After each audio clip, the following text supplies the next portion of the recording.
If your machine's stuck on the initializing screen, and most likely you will have a machine fault on the NIAX terminal, it means that your internet is not connected properly. If you still have this navigation bar turned on, then you simply click the square and click in the blank space, or you just click circle and it'll go to the home screen. You can swipe up and get to settings from there. And from here, there's a couple things you want to check. So if you have the old version, like this one, where there is no large gray box over here, that's called the AI box. Then, if you're using Wi-Fi, it only works with routers that use anything that's not the 192.168 subnet. So if you try to connect to an internet service that uses that 192.168 subnet, it will connect, but it will have a little X at the bottom here.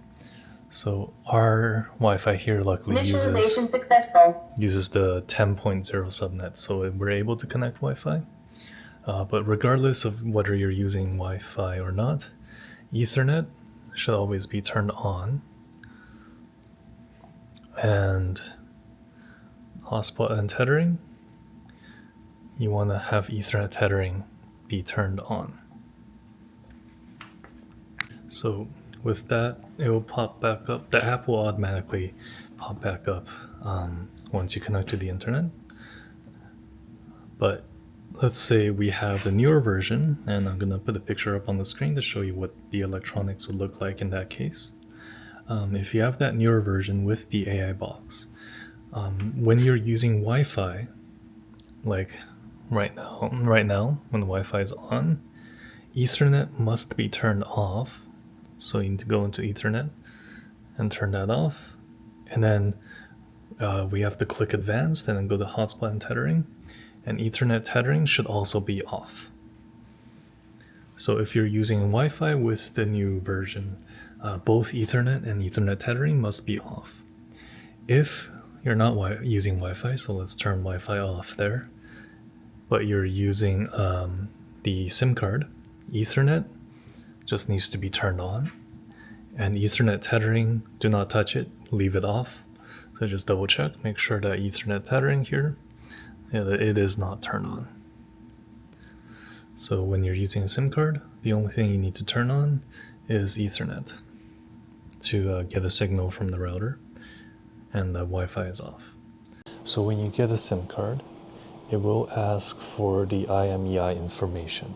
So on the home screen here, click the circle, you scroll up, and then you go to the settings. And if you scroll down, there'll be an option that says About Tablet.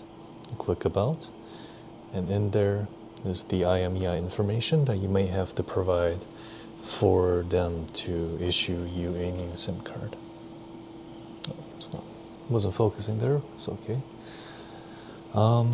Yeah, and then to access the SIM card slot, as this door comes locked here, you can undo one screw on the left here, one screw on the right here, and by undoing that we can open the top panel and access the SIM card slots. Okay, so with the screws removed, you can lift this entire top panel. I recommend doing it with two hands, and it can go all the way to the top. And just make sure it's staying there, and you can let go. And now you have access to the internals of the machine. So while accessing the internals, we do recommend keeping the machine unplugged. Make sure there's no power to anything in here when you're working, as working with the machine powered on can cause damage to the electronics. So please be careful when accessing the internal components here, especially over here. You can see this is the main breaker for your power supply, and this is the power supply, and normally you don't want to touch this at all, especially when the machine is on. The SIM cards are actually very accessible. It's at the bottom of this thing right here. So if you can see in here, that is actually the SIM card slot, and there's a little pinhole on the left side here where you need to insert the SIM card pin, like the same little pin for accessing a SIM card on your phone. So if you just press that in there, it will come out. So to access the SIM card, you take your little pin here, and then in the SIM card slot, you press up onto it, and this tray will come out. And as you can see, it uses the micro size SIM cards, same as your phone. So when you have your SIM card, there will be standard micro and nano. Sorry, not micro size. These look to be nano size SIM cards. So let's place the SIM card in there and insert it back into the machine.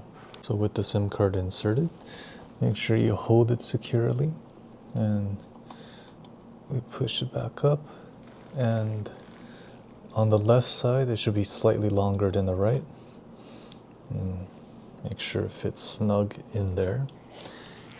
And now with the SIM card inserted, we can push the screen back down and close it. And now let's plug the machine back in and see if it detects the SIM card. So once you plug the power back in, it will restart on the Android screen. And if you open, you'll see that the power is on. Status is green, means everything is working. And you'll see the cellular and signal lights, they'll start beeping. So once the cellular light starts blinking like this, it means that it's searching for a cellular signal. And if the signal light comes on, it means it was successful. So back on our settings screen, if we go to settings, and we go here, you'll see mobile network is grayed out, and that's normal. Wi-Fi, just keep that off. And if we open up again, let's just wait for it to search for the cellular signal. So once the cellular light stops blinking and the signal light shows green, you can close the top of the machine. And if the app was open, it might automatically load like this. But if it brings you to a blank screen, you just need to swipe up and tap the Smart Fridge app. And now it should load the Smart Fridge app, and your products probably won't show up like this just yet because you haven't set it. But this is how you get the SIM card in there, so now you can control your machine. Once you have connected your machine to the internet, if you go to Machine Management and click on the Online button, it will show all your machines that are online. So for the machine you want to open, simply click on it and then click Unlock the Door and click Unlock Door A. And within a few seconds, this door should now be unlocked, and it will allow you to open it to unload products, reload products, or to take out the Nayax terminal or spare parts that were shipped with the machine on the inside.